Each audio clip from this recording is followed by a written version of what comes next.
So sa may naghihintay pala mga ka-farmers ng update po dito sa sinasabi kong ipaparecover ko. So ito na po mga ka-farmers yung itsura niya. So ayan, pasensya na po sa inyo no, hindi ko kaagad dito na i-update dahil nung una mga ka-farmers yung sabi ko ay paparecover ko po ito.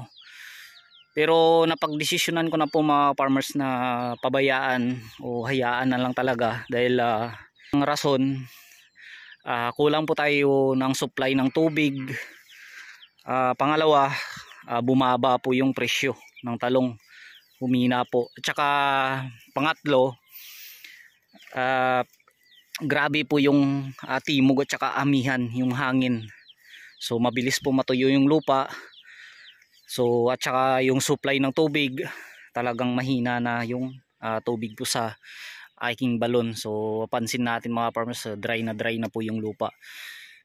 Halos wala rin na talagang wala po akong tanim na bago. So maghihintay na lang po ako ng buwan po ng May or June. So doon naman tayo magsisimula sa pagtanim ng bago. So yan naman po yung huli kong itinanim. So magpo 4 months na po yan.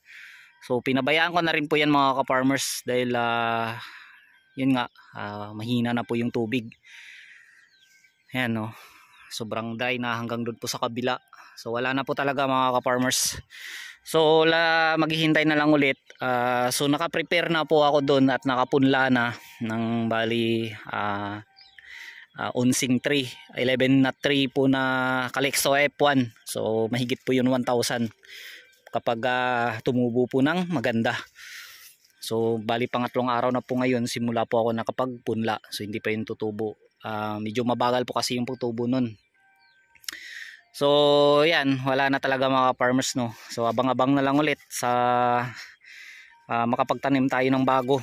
So unti-unti na rin ako dito maglilinis. So ito po yung pinagharbisan ng aking sweet corn. So ito failure din po ito mga farmers. Namunga din po siya, maganda din po yung bunga niya, kaya lang talagang humina po yung bintahan, halos hindi po mabili. So yung iba dito naging naging dry. So yung ginawa ko, pinakain ko po sa manok. So yung iba naibenta ko pa naman. So nakaka-income pa naman ako. So ito, depende po ito mga farmers kung ano po yung desisyon ko dito, bubunutin or iraraton. So tingnan ko na lang po. So siguro kung may time, so syempre solo tayo mga farmers no, iraraton ko na lang to para makatalbos ng bago. Dahil malawak pa naman tong area ko. So ito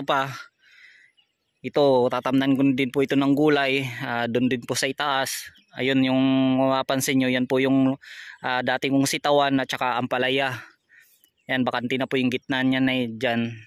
So kapag nairaton ko po ito at saka yung doon, so tatamnan ko po yung gitna niyan ng bago. Diyan ko po itatanimin Calixtos, pero sobra po yung magiging punla ko po yun dyan. So para baging buo po ito, halimbawa yung sa gitna niya bago po ito yung luma, yung maraton. So mawawala rin naman po ito yung mga insekto kapag naraton na. So kasi alagaan ulit sa pag-spray.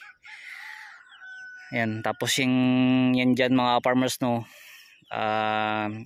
tingnan ko lang kung ano yung magagawa ko po yun dyan kasi naging madamo na rin po yan. At saka dahil wala rin po yung plastic mulch, so tingnan ko lang kung ano yung magagawa ko dyan. Pero sa ngayon, linis-linis lang muna mga ka-farmers po dito sa aking area. So tatanggalin ko na po yung mga lumang balag na yan dyan, yung mga poste, bubunutin na. Dahil ano na po ngayon no, malapit na po ma-end po yung buwan ng March. So April na po yung next. So pagka May po, doon na po magsisimula yung medyo ulan-ulan na. Pagka June, July, kailangan may tanim na po tayo no. Kaya unti-unti na rin po ako maglaland prep o maglilinis po dito sa aking area. So yung mga plastic mulch na po yan mga ka-farmers no, tatanggalin ko na rin po yan. Tapos depende, papaararo ko po sa traktor dahil di pa yan kaya ng hand tractor dahil sobrang tuyo po yung lupa mga ka-farmers no.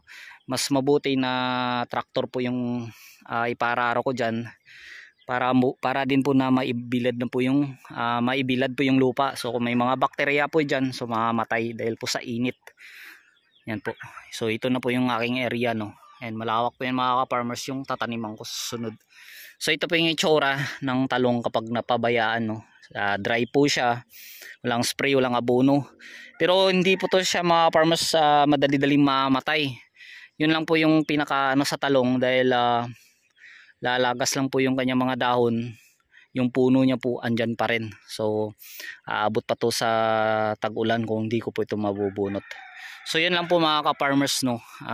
I-update ko na lang po kayo kung ano na po yung magiging bago ulit po dito sa aking farm. Ayan, maraming salamat po sa lahat-lahat.